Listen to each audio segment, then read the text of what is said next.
L'activiste algérien Nakaz demande au président Tebboune de le laisser voyager pour voir sa famille, et sa nouvelle photo après sa sortie de prison a choqué ses partisans. Malgré l'annonce de sa retraite politique, le militant algérien Rachid Nakaz fait toujours face à une interdiction de voyager en raison des nombreuses poursuites judiciaires à son encontre. Lors de sa dernière comparution,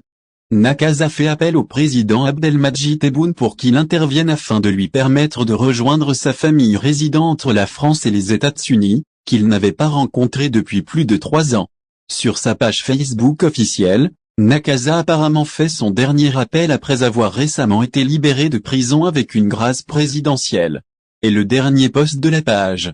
rédigé sous forme de message au président, mentionnait « Il y a 30 jours, Rachid Nakaz a bénéficié pour la 3e fois en 2 ans d'une amnistie exceptionnelle à titre humanitaire, de la part du président de la République, Abdelmadjid Tebboune, afin de se rendre à l'étranger pour se faire soigner en raison de la gravité de son état de santé, problème de prostate, douillet d'appareil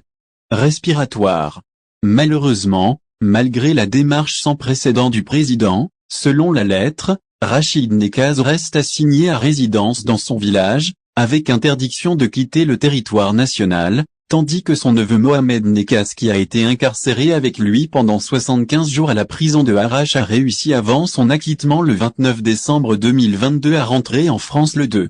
février grâce à la levée de son interdiction par le procureur général d'Algérie. Et la lettre poursuit que Nakaz a attendu, par politesse et humilité, pour calmer le cas d'Amira Bouraoui, l'activiste parti illégalement en France, pour écrire au président Tebboune le 14 février, lui demandant à nouveau de lever cette interdiction et délivrer un passeport en cas d'urgence. Selon Nakaz, le procureur général algérien a reçu la même demande manuscrite le 26 janvier, mais il n'y a pas encore de réponse. La lettre indiquait que l'activiste ne détenait aucune autre nationalité, ni française, ni américaine, ni russe, ni chinoise, ni israélienne, alors que sa famille espère la fin de ce cauchemar, qui dure depuis le 4 décembre 2019, soit 38 mois. Le message de Nakaz était joint à sa page, avec une photo récente de lui, dans laquelle les traits de fatigue intense sur son visage dus à la maladie sont clairement visibles.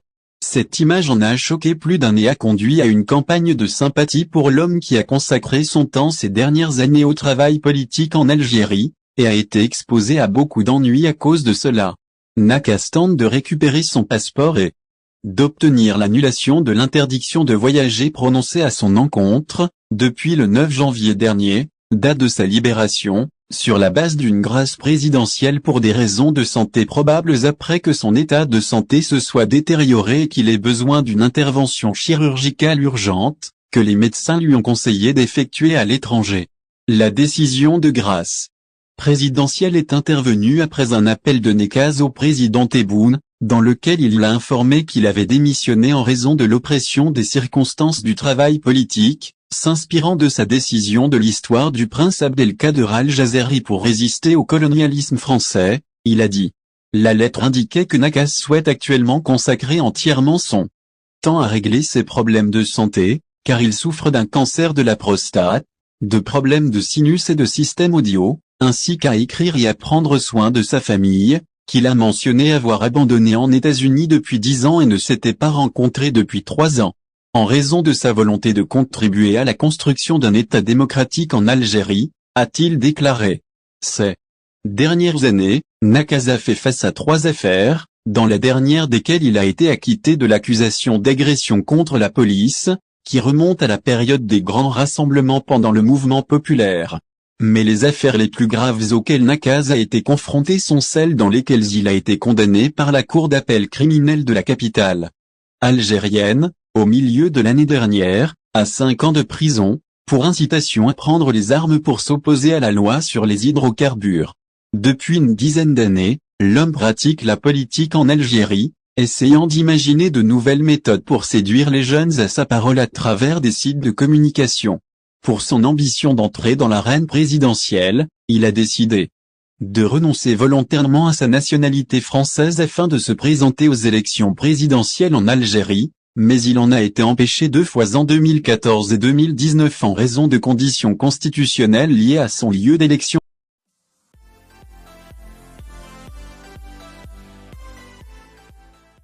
Israël condamne l'expulsion de son émissaire du sommet de l'Union africaine. Israël a dénoncé samedi l'expulsion de son émissaire du sommet de l'Union africaine qui s'est tenu dans la capitale éthiopienne, Addis Ababa, accusant l'Iran, son ennemi juré, d'avoir orchestré cette démarche avec l'aide de l'Algérie et de l'Afrique du Sud. Un clip vidéo circulant sur les réseaux sociaux montre des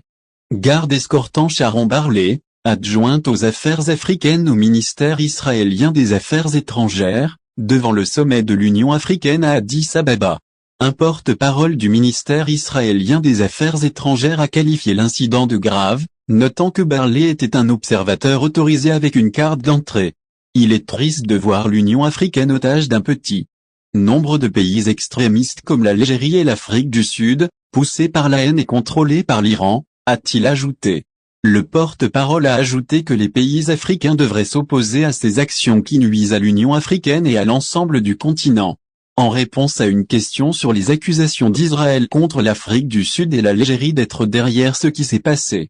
Vincent Magounia, porte-parole du président sud-africain Cyril Ramaphosa, a déclaré à l'AFP lors du sommet, il doit fournir des preuves pour prouver ses allégations. Israël a obtenu le statut d'observateur auprès de l'Union africaine en 2021 après des décennies d'efforts diplomatiques, provoquant des protestations de membres influents du bloc tels que l'Afrique du Sud et l'Algérie, qui ont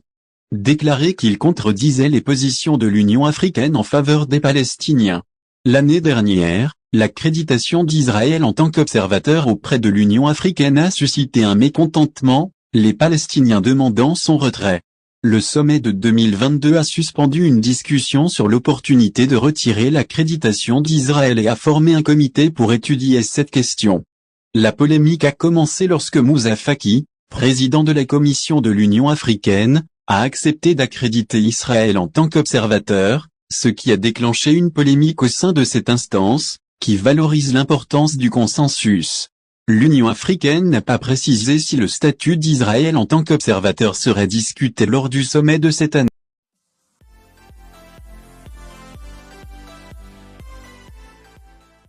Au bout de 8 mois, l'Union européenne n'a pas réussi à forcer l'Algérie à reprendre son commerce avec l'Espagne après sa suspension en raison de la question du Sahara. L'Union européenne a admis qu'elle n'avait pas réussi à convaincre ou à forcer l'Algérie à reprendre ses relations commerciales avec l'Espagne après les avoir gelées en raison du différend sur la question du Sahara, et les autorités espagnoles se rendent compte que la reprise des relations se fera avec un nouveau gouvernement à Madrid. En juin dernier, l'Algérie a suspendu l'accord d'amitié avec l'Espagne, et réduit de plus de 90% ses importations en provenance de ce pays européen du Sahara au lieu du référendum d'autodétermination auquel s'accroche le Front Polisario, que les Marocains contestent sur le Sahara. Et le journal espagnol Confidentiel a écrit comment les exportations espagnoles souffraient encore du veto des autorités algériennes il y a 8 mois, et le gouvernement espagnol a eu recours à la médiation et à la pression de la Commission européenne afin de pousser l'Espagne à renoncer à empêcher les marchandises espagnoles de entrant sur ces marchés, et au bout de 8 mois,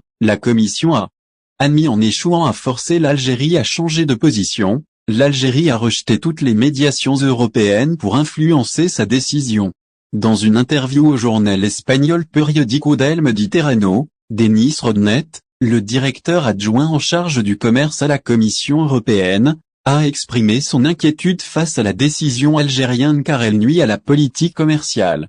européenne, pas seulement avec l'Espagne. Il a refusé de condamner l'Algérie ou de donner une date pour que l'Algérie reçoive les exportations espagnoles. Et le journal Confidentiel s'est penché sur la position du responsable européen pour éviter de fâcher l'Algérie en raison des besoins de l'Union européenne en gaz et pétrole européen après la guerre russe contre l'Ukraine. L'Union européenne